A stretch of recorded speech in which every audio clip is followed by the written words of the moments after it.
Bonjour à toutes et à tous, j'espère que vous allez bien. Bienvenue dans La Volte, nouvel épisode sur cette chaîne qui vous propose de l'analyse et de l'opinion politique résolument humaniste et ancrée à gauche. Aujourd'hui, je te propose d'attaquer via un biais un peu particulier. On va s'intéresser au rappeur Booba. Alors Booba, c'est une immense star française. Parti de rien, il arrive au sommet dans l'industrie musicale. On l'associe souvent à l'argent, la réussite, les voitures de luxe, Miami. C'est vraiment l'exemple qu'on peut partir de rien, d'un quartier défavorisé et arriver jusqu'au sommet. Un véritable exemple pour les jeunes. Si c'est ce que tu penses, reste bien jusqu'à la fin de cette vidéo parce qu'il se pourrait que tu changes d'avis. C'est parti.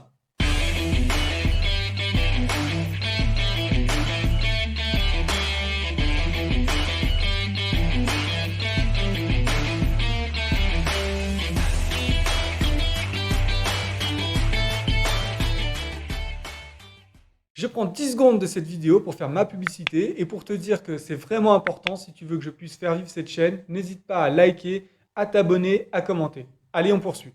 Booba, de son vrai nom Eli Yafa, va sortir son premier album avec son groupe Lunatic au début des années 2000. Mauvais Oeil, c'est un album qui va être certifié disque d'or en indépendant. Et ça, c'est vraiment un fait marquant. Booba d'ailleurs aime à le rappeler. Et même aujourd'hui, réussir un tel exploit en termes de vente avec un label indépendant, c'est quelque chose qui, à mon avis, place Booba dans cette idée qu'il s'est construit contre le système, vraiment sans aucune aide en partant de rien. Dans la suite de sa carrière, tous ses autres albums seront soutenus par des maisons de disques. Néanmoins, je pense que c'est vraiment un fait marquant et intéressant de voir qu'il a commencé en indépendant.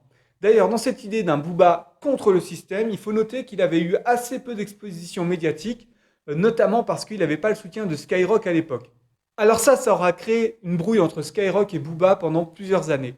Mais quand même, réussir un tel exploit sans la radio qui était numéro un sur le rap et je crois qui est aussi numéro un en Europe, c'est vraiment un exploit et ça nous pose le personnage. Il s'est construit à contre-courant de l'industrie musicale, mais également dans son style musical dont il va réinventer les codes. Alors Booba, c'est quelqu'un qui va s'inspirer énormément du rap US et en fait digérer ses influences pour les remettre à la sauce française. Mais il faut dire quand même que c'était vraiment l'outrance et l'exubérance comme personne ne l'avait jamais assumé avant lui. Les filles, les grosses bagnoles, la vulgarité, dans les paroles, dans les images, c'était du jamais vu et ça l'a positionné d'une manière absolument unique dans son style.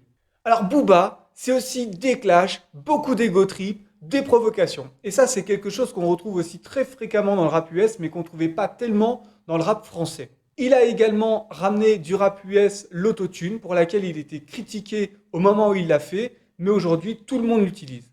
Donc vraiment, ce sont des coups d'éclat marketing. Alors on ne peut pas se limiter à ces faits pour justifier son succès, mais clairement ça en fait partie. En tout cas, c'est ce qui fait de lui un modèle absolument exemplaire dans la musique et particulièrement dans son milieu. Ce qui fait de Booba un exemple vraiment particulier, c'est que en s'inspirant toujours de ce qui se fait aux US, il a mené en parallèle de sa carrière musicale une carrière d'homme d'affaires. Il commence d'abord en 2004 en lançant sa propre marque de vêtements Uncut avec les frères Abitbull. Alors je pense que les deux frères géraient tout ce qui était aspect production et distribution et Booba assurait lui la promotion de la marque et une promotion absolument énorme. Aujourd'hui cette marque s'est terminée mais on sait qu'elle a généré d'importants profits. Booba a également lancé son parfum de luxe ainsi que sa plateforme vidéo et musicale Ocalm. Aujourd'hui cette dernière n'existe plus. Mais ce qu'il est important de retenir, c'est que Booba c'était un entrepreneur touche à tout, avec ses réussites et ses échecs, mais là encore il constitue un véritable exemple, un phénomène plus ou moins unique qui s'est développé, qui a fait évidemment des petits, je dirais, dans le rap français. Alors, un aspect de la vie de Booba que je ne veux pas aborder dans cette vidéo, c'est tout ce qui relève de ses déboires judiciaires, de ses condamnations. Parce que ça pourrait le faire passer pour un espèce de rebelle anti-système, mais finalement, contrairement à ce que j'ai évoqué précédemment, à savoir ce qu'il a fait par rapport à l'industrie musicale, par rapport au style dans la musique, par rapport à sa carrière d'entrepreneur, eh bien, ces déboires judiciaires ne peuvent évidemment pas avoir de caractère exemplaire. Booba, c'est une réussite éclatante. C'est vraiment un parcours exceptionnel qui pourrait faire figure d'exemple pour les jeunes des quartiers. Et c'est la question du début de vidéo. Est-ce que Booba est vraiment un exemple pour les jeunes des quartiers? Eh bien, j'ai envie de dire que derrière cette réussite exceptionnelle, l'image de Booba, elle nous renvoie à un échec absolument immense. C'est ce qu'on va voir tout de suite. Cet artiste est une véritable vitrine pour l'industrie de la musique, mais pas seulement. Il est aussi une vitrine pour les jeunes des quartiers défavorisés. Lui avec d'autres artistes, des sportifs de haut niveau, des entrepreneurs. Il montre, et c'est indéniable, qu'il y a de grands talents au sein des cités. Mais derrière tout ça se cache une autre réalité et on va la pointer à travers spécifiquement l'industrie de la musique et particulièrement le rap. Cette réalité, c'est que les millionnaires du rap sont une infime minorité.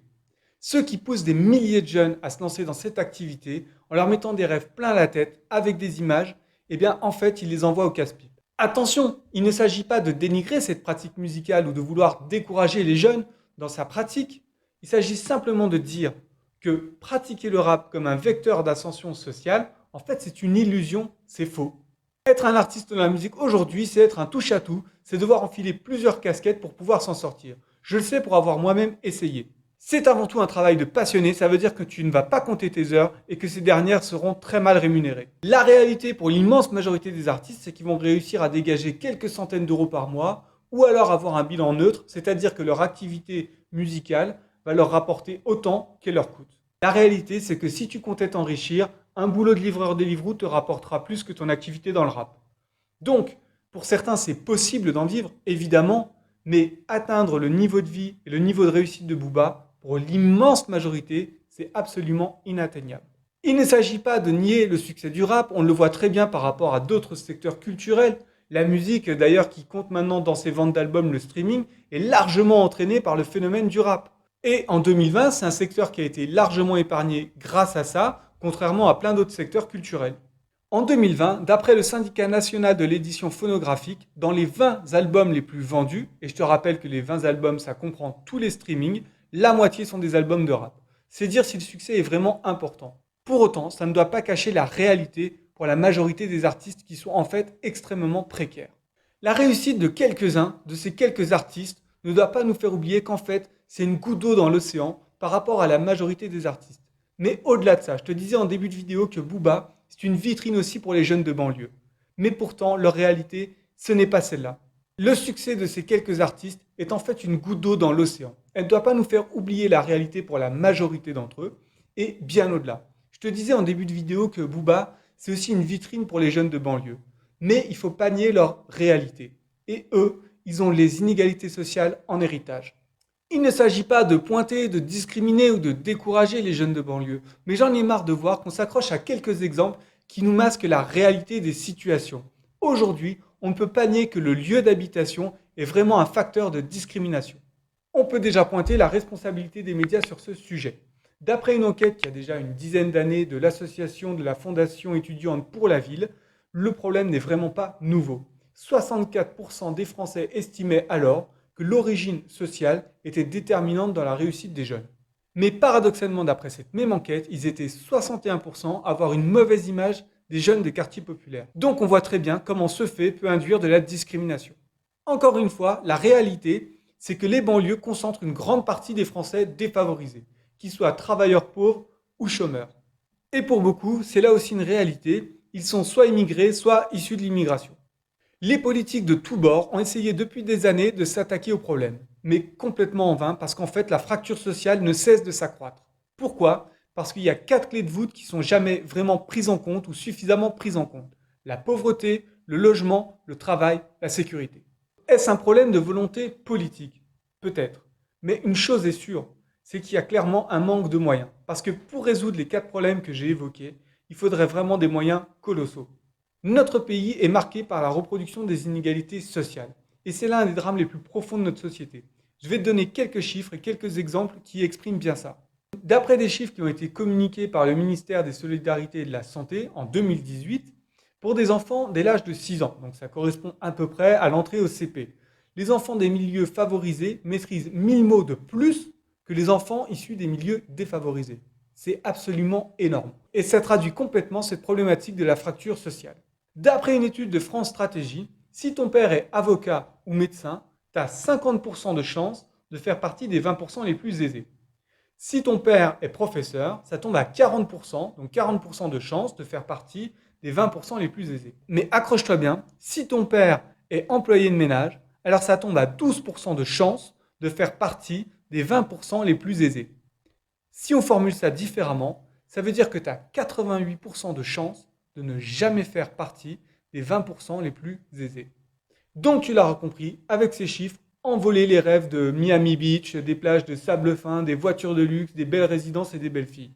Non, Booba, en fait, dans l'industrie musicale ou même par rapport aux jeunes de quartier, n'est pas un exemple, mais un contre-exemple de la réalité.